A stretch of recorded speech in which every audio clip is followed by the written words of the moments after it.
So it's like if you were making a little recipe, trail mix, miserable recipe, you like throw in a touch of flies, throw in a touch of heat, throw in a touch of crumbly uphill trail. And finish it off with a NeckChiller 9000 neck slap.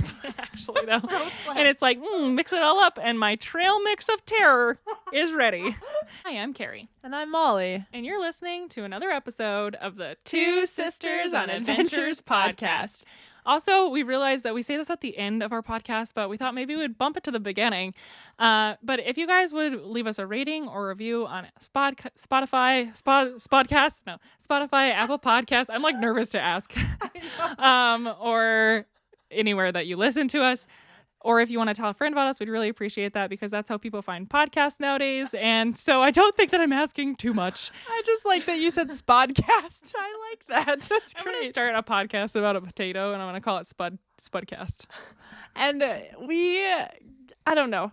It's hard to ask people for anything, but we do appreciate your feedback. So also, if you have questions about anything that we talk about on our podcast, you're welcome to message us. We like to help. So yeah, we're here to be a resource for you. And if you have questions or feedback, please do let us know. Okay, so let's just dig right into our first day on the Copper Ridge Loop. So as we were leaving, Shelvin, whose name was not really Shelvin, did give us a warning. And he said, hey, just a heads up, again, not fear-mongering. Yeah. He gave us an issue, and then he kind of gave us a solution. Yeah, my favorite thing, problem, solution. Amen. So he said, you guys need to be really careful because Hannegan Pass, the trail up there, is in a valley, and you're ascending the valley, right? So there's like no wind because of the way that it's oriented. Mm-hmm. The sun beats down on it. The heat tends to settle in the valley, and there's really it's like the rock also absorbs the heat. So he was like, you guys need to be really careful out there tomorrow. He was like, yep, I know you ladies. You're going to be out there. You're going to be just sipping water all the time because you're going to be safe. And when you come to a creek, you're going to splash in the creek. You're going to put some of the water in your hat and you're going to put it on your head, which feels amazing, by the way. Like you're going to soak your buff in the water. Yep. You guys are going to be safe for me tomorrow. And so again, he gave us a real area of concern and said, okay, now take care of yourselves on it. And also a warning because he told us that the day prior, a person had actually passed away of heat stroke on Hannegan Pass Trail. So it was supposed to be a very hot day for us that day as well. And we just really appreciated that he once again made us aware of a potential hazard, gave us a couple tips in a very non-judgmental way of how to deal with it.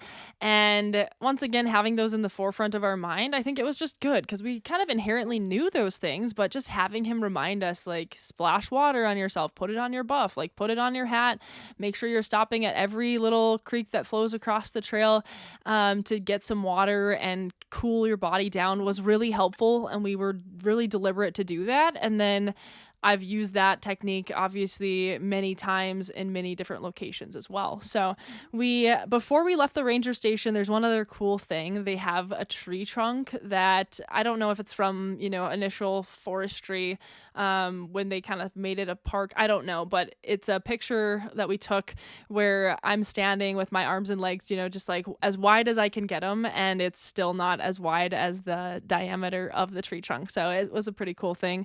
And then of course, there was one more time to use a toilet with running water. So that's always exciting for us. Got to throw that in there to keep some consistency in the pod. Yep, we love the toilets. So as you ascend Hannegan Pass, it's actually a really nice trail. It's a higher use trail, I'd say. And the interesting piece about this area is it is not within the North Cascades National Park borders. It takes you up to Hannegan Pass, which is where you enter. But up to Hannegan Pass, you can actually have a dog with you.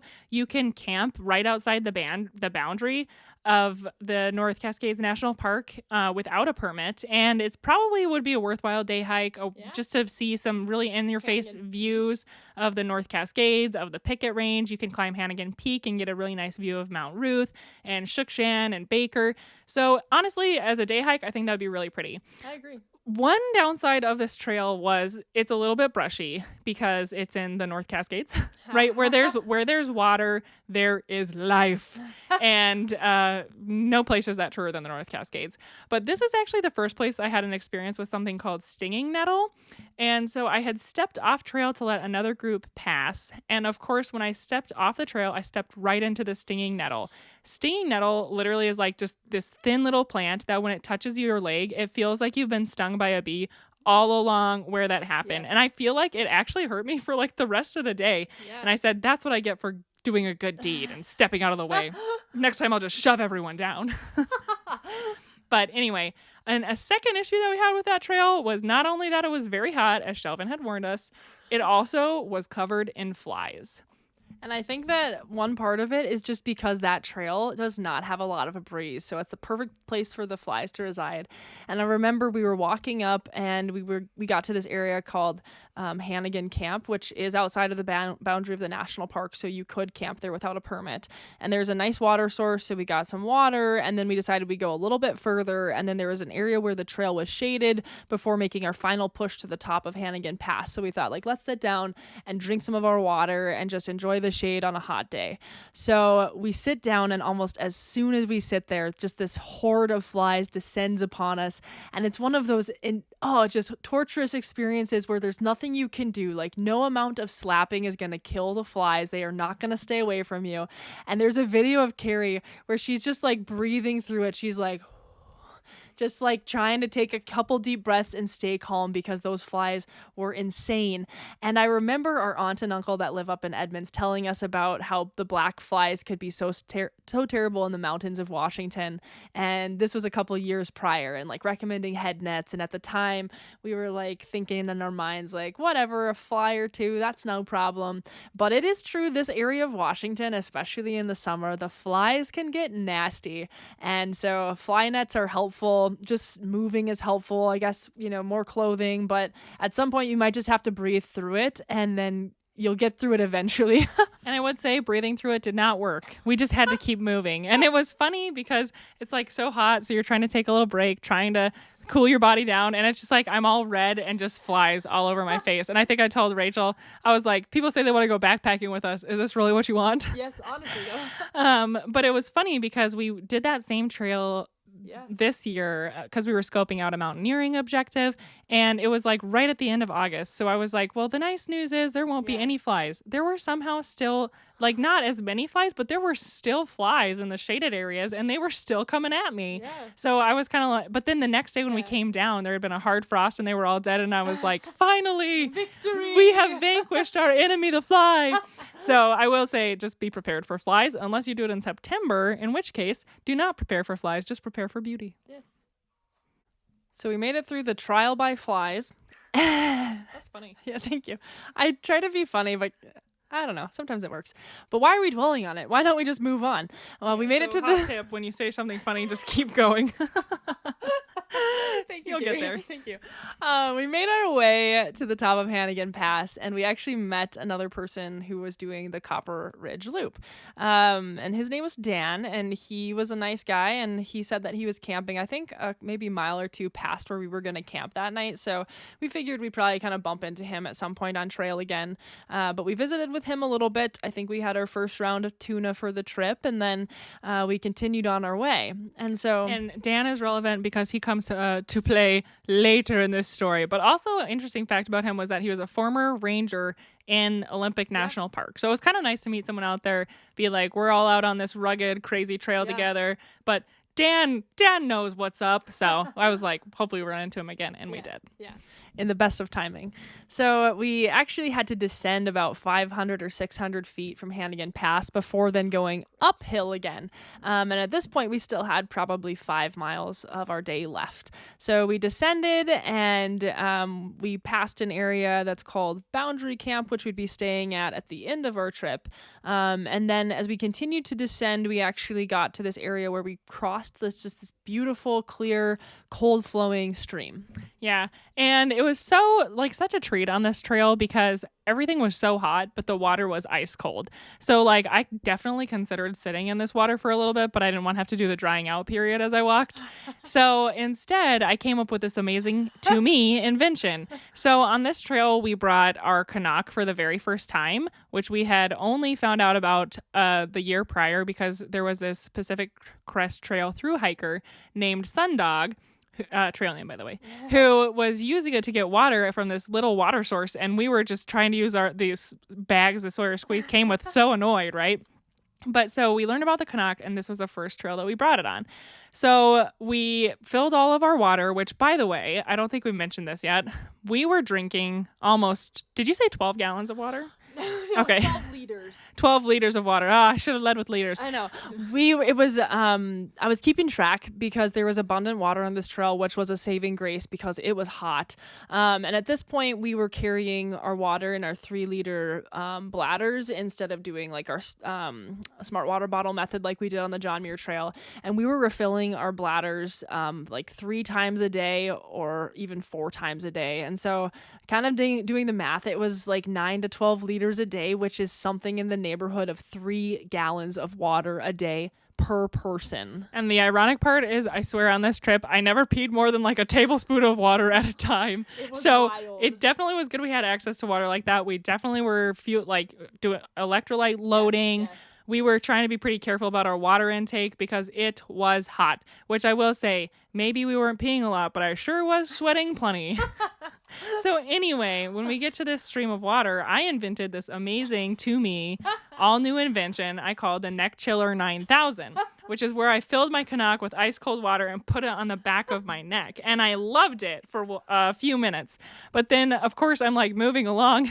And she had like strapped it to her backpack so it would stay on her neck. And we were just like, Rachel and I were like, the NeckChiller 9000, Carrie, you're so amazing. We love it. But then, of course, I like make a quick movement and it literally fell off my neck and slapped me in the front of the neck so hard I thought I was like gonna die. Like the plastic part hit me in the throat. And I was like, okay, time to retire the NeckChiller 9000. Use at your own risk. A short but sweet go yeah, for the NeckChiller yeah. 9000. That invention very quickly fell out of popularity with us. With the trial group. Yeah. So anyway, we, of course, got to go down, and then it was time to go up. And I would say that really the trail hadn't felt too terrible. Like, the grade is pretty reasonable. Yeah. I mean, you're always miserable because you're hot and you're moving upwards. And the flies. And there's flies, so it's like if you're making a little recipe, trail mix, miserable recipe, you like throw in a touch of flies, throw in a touch of heat, throw in a touch of crumbly uphill trail. And finish it off with a NeckChiller 9000 neck slap. Actually, though. And it's like, mix it all up, and my trail mix of terror is ready. So anyway, in that recipe you can use yourself if you'd like. So anyway, comment recipe and we'll send you it. Yes. Anyway. Including the touch of NeckChiller slap. Yeah. Anyway, so the next kind of big deal that we had to come up to and take care of was Hells Gorge, which of course they give it such a terrifying name, but that was a spot where we were a little bit nervous because we knew that there might be a somewhat unstable snow bridge. And I'd been reading about Hells Gorge quite a bit, and so like I'd looked at some pictures and I'd seen kind of the snow slope that develops there, but in real life it was much steeper than the pictures I'd seen. But it was interesting because as we rounded the corner, it just kind of like opened up and it's this kind of reddish colored rock, and I was like, okay, this is the spot, like what's gonna happen?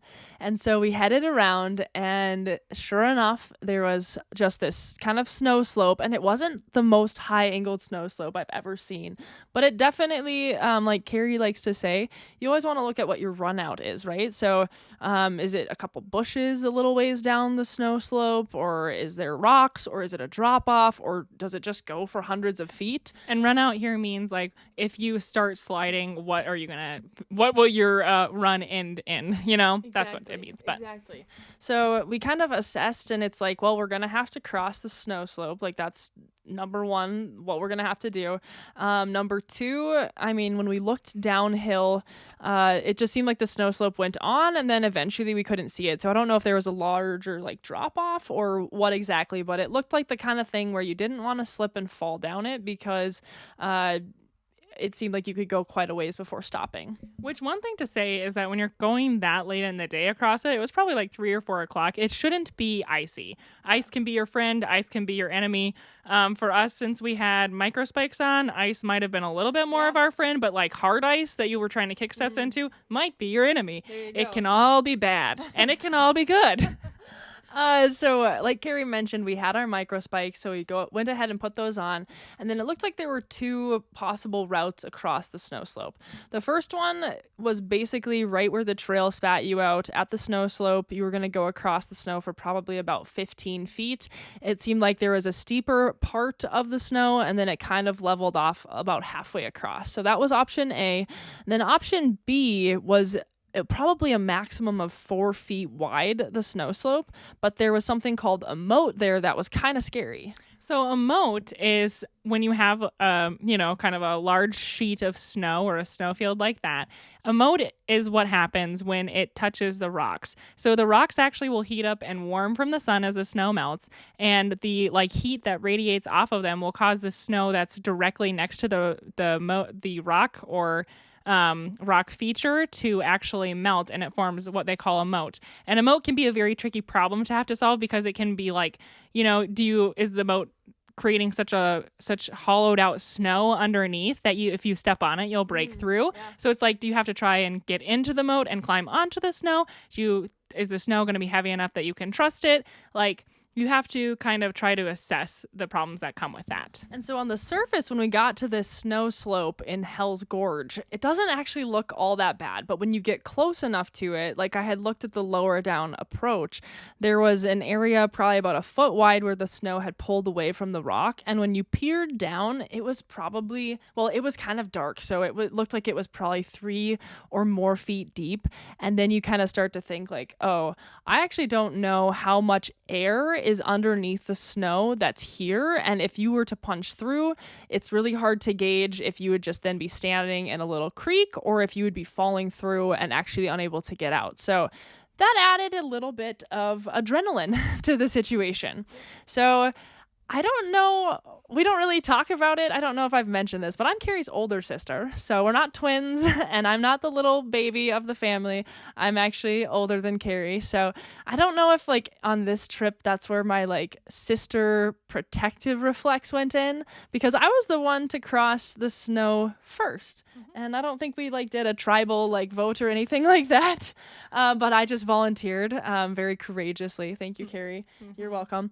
So I decided I didn't want to do the lower one because the moat kind of scared me. So I kind of stepped gingerly out onto the snow, and it was going okay. So exactly. Yep. So we had put on our micro spikes, and then like Carrie mentioned, because it was later in the day, it was a little bit slushy, and it did feel slippery still with the micro spikes. And we get the Catula ones that have a nice actual spike to it. And that still didn't feel as stable as I wanted to feel.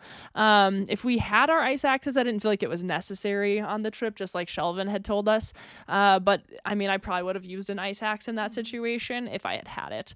So I started to walk across, just kind of gently putting weight on my feet. And then I stepped and boom, I punched through just over my knee. And I think there must have been a rock or something directly underneath, because I feel like I did kind of touch down to some solid ground, and I don't think my shoe got wet. So I don't think that there was actually water flowing right where I had punched through, but that kind of allows you to reprioritize and say, okay, this is actually a little bit risky. And so I kind of eased my foot out and then just continued across, and it was fine from there, but it definitely did get the adrenaline going. And Carrie had been watching pretty closely, and she was going to be the next one to attempt the crossing. Yeah, I don't know why we're acting like it's so great for Molly to go first, because that means that she, if there's any weakening snow, wouldn't you just hit it first and maybe it wouldn't collapse? And now I've watched it fall from under you. But I was watching super closely, so I did have a really good footpath to follow. So the steps that seemed firm for her, I followed in those. And then the ones that were iffy, I tried to kind of make sure that I was farther from the spot where she actually had punched in. So I actually made it all the way across pretty easily, pretty efficiently, no punching in from me, and all the way across. So of course, now 2 of us are across, and it's Rachel's turn to go. And so she started making her way across, and everything's looking awesome. I think I was just starting to take off my micro spikes, not really even watching that close anymore. And then all of a sudden she punched through all the way up to her hip, I want to say. Mm-hmm. And so we were kind of okay. And it's like, we can't really go out to help her up because, Yeah. I mean, we're all going to stand on the same unstable snow. Yeah. And so it's like, you're kind of trying to give like that sideline commentary, like maybe if you turn like this way and you lean on that. But I mean, and it was hard because she had a heavy backpack on. It's the first day. We just refilled our water because there's no water at the campsite that we're going to. So we're carrying extra. And I remember I was like, I don't actually know how she's going to get out of that hole. But somehow she was able to pull herself up. And then she's strong. She is very strong. And then did she continue all the way across or did she go back down and retry? Yeah, so I think Rachel was like, enough of that. That's scary. So then she actually went to the moat and then it took her a minute to kind of figure out what she wanted to do. And then she took one big step onto hard snow. And then it was only maybe 3 more steps and she was across. And then it was kind of like a scree slope that she had to kind of climb up to get back to the trail where we were. So now that we had crossed Hells Gorge, we all pretty much knew that we were not going to be turning around this trail because there was no way we were going to cross that again. And it's like one of those things where it was stable for us to cross on this day, but the next day we were like, what if there's no feasible way to cross it because the snow is so unstable? And ironically, when we actually got home from this trail, I looked at a trip report and I think someone had gone counterclockwise on the loop and had crossed Hell's Gorge maybe 3 days after us, and the snow bridge was gone. Like they just crossed as a rock hop. So that just tells you how quickly the conditions can change, especially in this time, the end of July that we went. So we continued on the trail and it was pretty narrow. It was like you could put both of your feet together and have a little extra room on the side, but not much more. So as we continued up, at one point we got to a narrow spot in the trail, and I think that the edge of the trail just kind of gave way because Rachel's foot actually like slid off the trail and she like had to sit down, and there were some shrubs and stuff, so it wasn't like a person would, fall down the hillside. But I think it was just another reminder for us that even though we had crossed one hazard, the trail was going to have multiple hazards for us to take on. So she was fine, fortunately. I think she'd maybe like bloodied up her leg a little bit, but we continued on. And then we actually broke out of the forest into kind of the beginnings of Copper Ridge, which I'm going to backtrack. Hannegan Peak, I believe, is connected to the Copper Ridge by I don't know what. And so some people will actually climb to Hannegan Peak and kind of like off trail it along the ridge, which sounds really, really wild and good for them.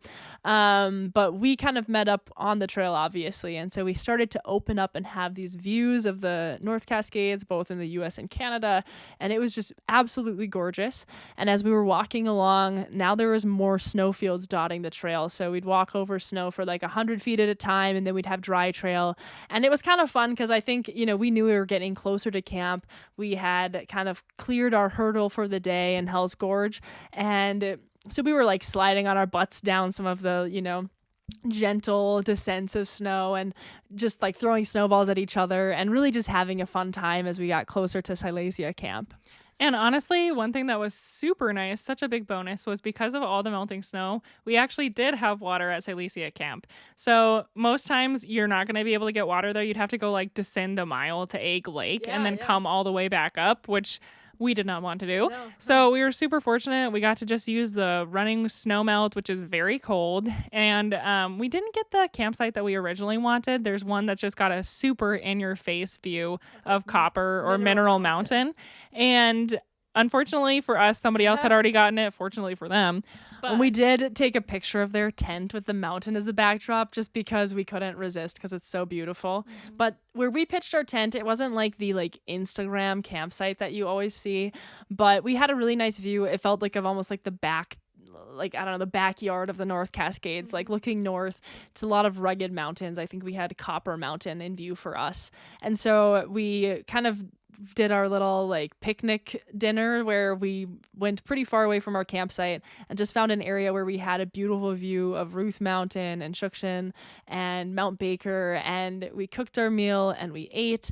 And I think we got to witness probably one of my favorite sunsets in Washington that evening. It was just absolutely beautiful, and we had just 360-degree views of snow-covered peaks, which, this being a high snow year in that area, the mountains were just covered in snow. Like, it was beautiful. So we enjoyed our supper, and we enjoyed all the views around us. And then when we had kind of cleaned up and done a lot of our camp chores, I went to go pee in the woods, and I had my headlamp on because it was getting dark now, and I heard this rustling below me, and I turn, and of course it's two reflective eyes, and I'm like, oh gosh. And it was a couple of deer, actually. So we even had a little wildlife encounter as well. And we also encountered other wildlife called mosquitoes. Those were alive and well, but fortunately they didn't really bother us that much during dinner. It was just kind of afterwards. It's like I have so many funny videos from this trip where it's like a beautiful video and then just so many mosquitoes flying around. I know. But honestly, you got to take the good with the bad. Amen. And we had great views. Like, I sometimes think, like, obviously you could still do this trip if it was cloudy, but I mean, I would choose doing it stupidly hot. Yeah. To get to see these views versus have a ton of clouds. Yeah. So honestly, it was like a great first day. There's always the unknown of tomorrow. Like, what's it going to be like? But we could kind of celebrate. We've already, ticked off that first little challenge, and we're ready to move to tomorrow and see what happens then. And I'm thinking about the mosquitoes that you're talking about, because I also had several videos just kind of like panning around the mountains, and then like at like one point it would just be like and there'd just be like this big mosquito like right in the camera. And so we'll have to see if we have one that's worthy of posting. And if you guys have any funny videos where like you're taken just in the scenery and then the mosquitoes just ruin it, they're like what do you call it when someone's in your picture? A mosquito photobomb. You'll have to send them to us, because it's just hilarious, but it also shows you that it's like, it's not like you go out into the wilderness and you get it all easy. Like, you have to deal with a lot of variables, which is just hilarious. Which just reminds me, my tagline for this whole trip was the North Cascades do not give their views for free. Yes, and that stands true. I feel like I said that every day. Yes. From whether it was, I'm running through clouds of flies and mosquitoes, my legs are bleeding from bushwhacking, whatever it was, always would say the North Cascades don't give their views for free, but it does kind of make it sweeter. And yet we go there time after time again, and we'll continue to, because it is beautiful. Thank you so much for listening to another episode of the Two Sisters on Adventures podcast. If you want to see photos or videos of anything that we talk about here today, you can look us up on Facebook or Instagram at Two Sisters on Adventures. Thanks, guys. Bye.